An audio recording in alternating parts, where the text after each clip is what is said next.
You're listening to Too Much on Her Plate, the podcast for smart, busy women who are tired of running on the hamster wheel and are ready to create freedom from overeating and emotional eating. I'm your host, clinical psychologist, author, and a smart, busy woman too, Dr. Melissa McCreary. Hello, everybody. Today, I want to talk with you about self-compassion. And if self-compassion isn't a cupcake, what exactly is it? What does it look like? How do you use it? Why do you need it? Why do I use that phrase so much?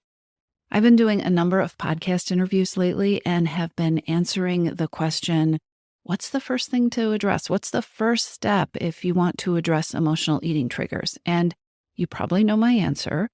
It's that addressing emotional eating begins with understanding that there is a reason that emotional eating is happening. We need to start looking at the reason that food has the power, right? The reason that you want to emotionally eat.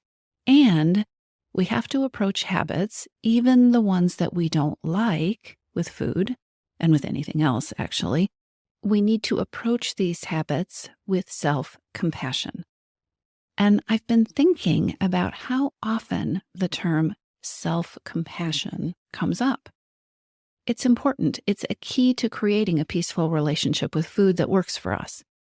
We can only create a new balance or a new path forward with food, one that feels right, when we start from a place of compassion for ourselves and a place of compassion for our feelings and our needs.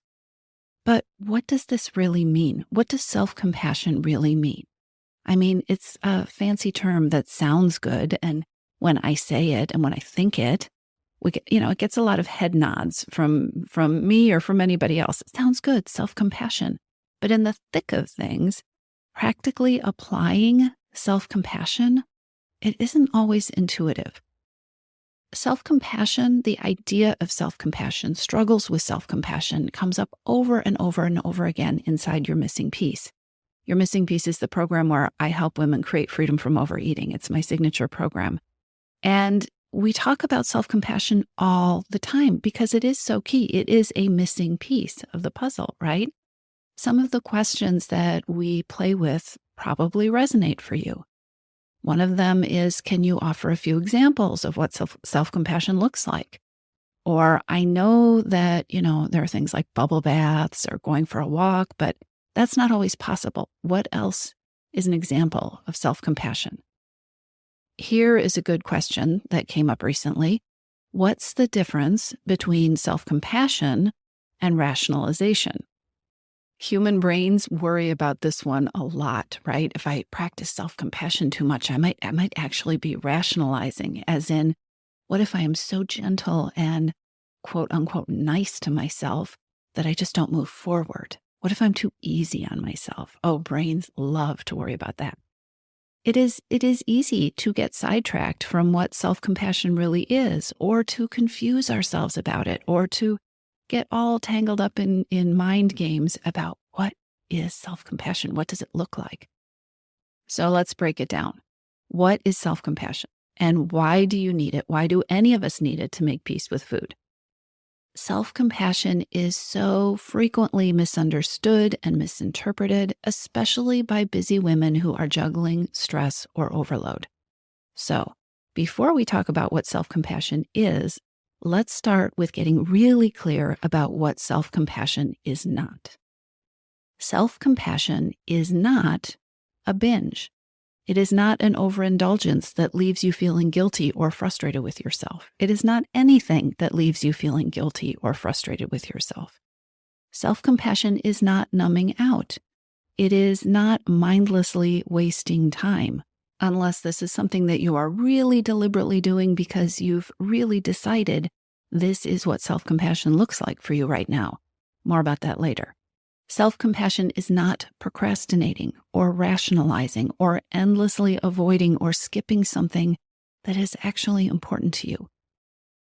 Self-compassion is not putting a bandage or a big bowl of ice cream over what's really bothering you instead of addressing it in a way that will allow you or allow it to evolve or heal or move forward. Why am I starting with what self-compassion is not? Because when we are tired, when we're too busy, when we're too stressed, we confuse the short-term fixes that will quickly boost or transform or numb our feelings. We confuse these quick fixes with actual self-compassion.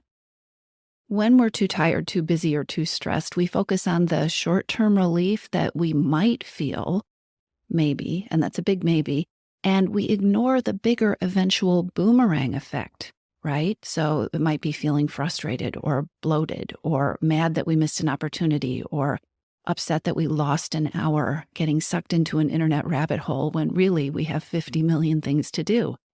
It is so easy when you're short on time or energy to focus on a short-term benefit and ignore the bigger picture. So it is really important to get clear on what self-compassion doesn't look like for you. And part of that is, okay, what is this thing that I'm thinking might be self-compassion? What is that going to feel like in the bigger scheme of things? An hour from now, 5 hours from now, tomorrow morning. That's point number one. Here's the next thing about self-compassion. I cannot tell you how many times I have been asked, can you give me a list of activities that are self-compassion? And the answer is no, I cannot. Because self-compassion isn't a list of activities. Self-compassion isn't a cupcake, but it also isn't a bubble bath. Self-compassion is a mindset. It's an attitude. It's a point of view. We can only figure out how to show ourselves self-compassion, as in, okay, what do I do to have self-compassion? We can only figure out the how when we come from a place of feeling self-compassion. So, having said that, how do you practice self-compassion? How do you do it? Self-compassion springs from the attitude, your attitude, rather than some cookie-cutter list of actions. Lots of actions. Think about going for a walk, for example. Lots of actions can feel very different. They do feel very different depending on your attitude. So you can make a decision to go for a walk, and that can feel incredibly peaceful. It could feel rejuvenating. It could feel like a lovely act of kindness to yourself. Or it could feel like a should. It could feel like punishing yourself, or it could feel like nurturing yourself, depending on how you are thinking and feeling and the mindset from which you made that choice, right? If you want to know about self-compassion, then Kristen Neff is the absolute go-to expert and researcher on this topic. And I will link to her book on self-compassion in the show notes. She takes self-compassion and she breaks the experience down into 3 parts, and I think this might be helpful. The first part that she breaks the experience of self-compassion down into is noticing your suffering or your pain or your discomfort. Noticing your need for self-compassion is so important.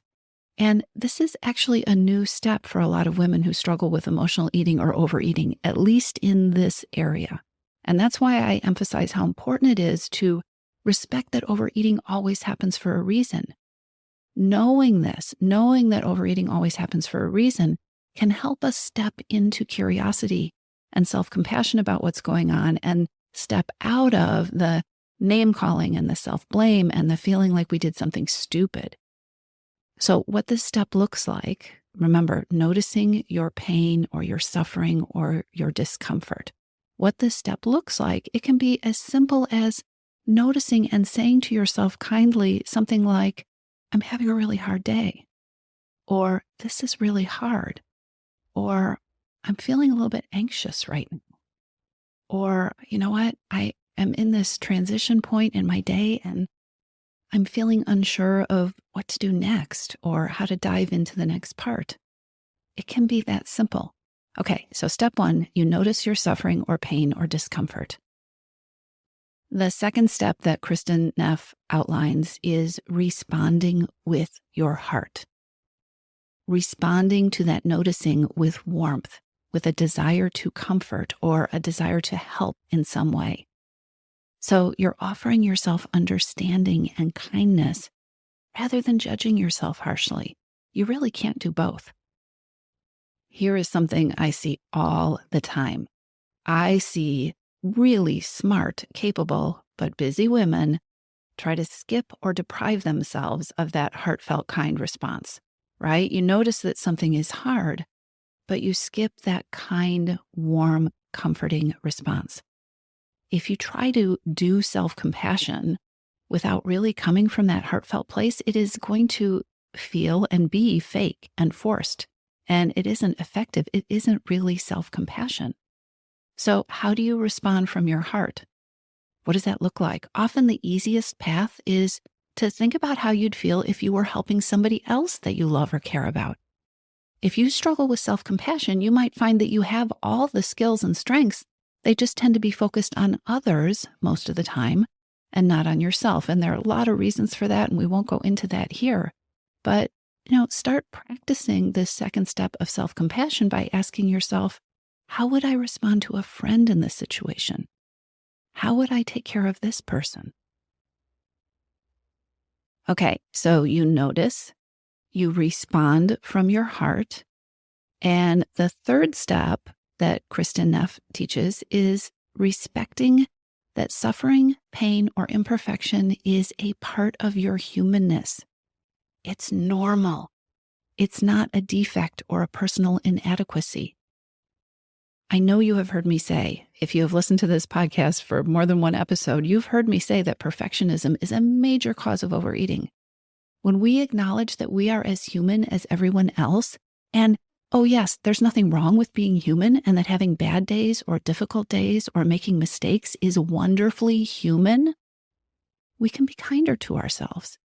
Not only that, but when we approach imperfection from a place of self-compassion, respecting that suffering and pain and imperfection is just a part of being human, then it is so much more possible to learn and grow when you make mistakes, when you have missteps, or when you have bad, painful, imperfect days.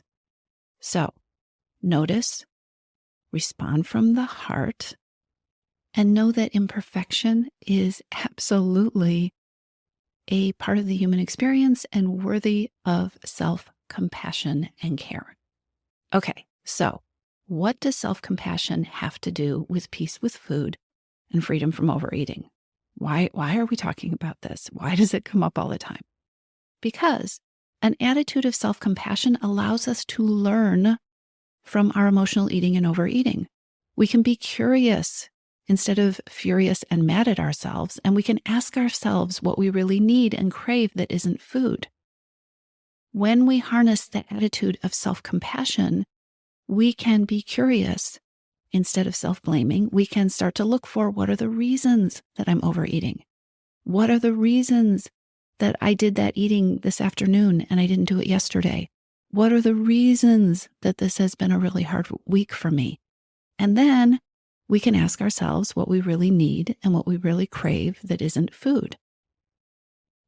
When we harness the attitude of self-compassion, we can also ask the next question, which is, what does self-compassion look like for me right now? What does it look like and feel like for me right now?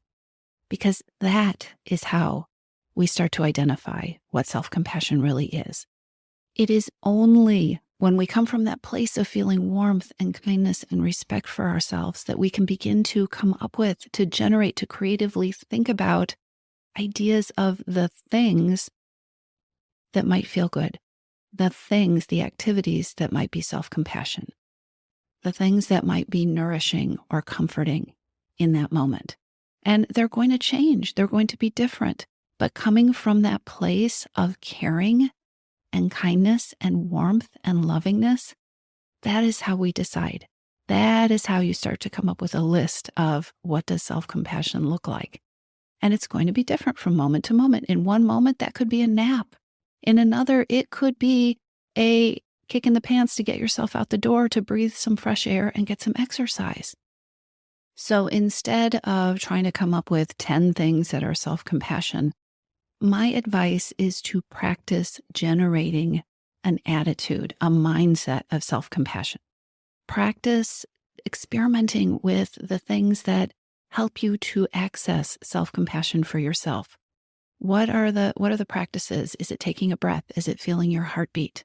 Is it thinking about someone you love and asking if you would treat them the way that you are talking to yourself right now? Focus on generating a mindset of self-compassion. And if that feels impossible, focus on generating a mindset that is, 1 inch more self-compassionate than the mindset you have right now. And then start asking the question, in this moment, what does self-compassion look like for me? Give yourself permission for the answer to that question to evolve over time. Give yourself permission to get better at answering that question.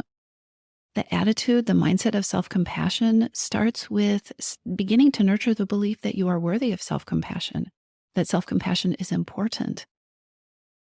So start practicing the question. Close your eyes right now. Take a few minutes. Close your eyes and ask yourself, in this moment, what do I know about what self-compassion looks like for me? Keep experimenting, and I'll talk to you soon. If you're ready to lose your overeating and emotional eating habits, and you are ready to step into a relationship with food that fits you, one that doesn't rely on willpower and deprivation, then now is the time to join your missing piece. Enrollment is open, and this is the perfect time to join me. Go to toomuchonherplate.com/freedom, or just click on the link in the show notes. Your Missing Piece is the program where I show you step-by-step how to create freedom from overeating with a unique combination of psychologist-designed, personalized work with me, coaching, and smart strategy. You'll learn how to reclaim your power, ditch the diets, and create results that are built to last. Check it all out at toomuchonherplate.com/freedom, and I'll see you inside.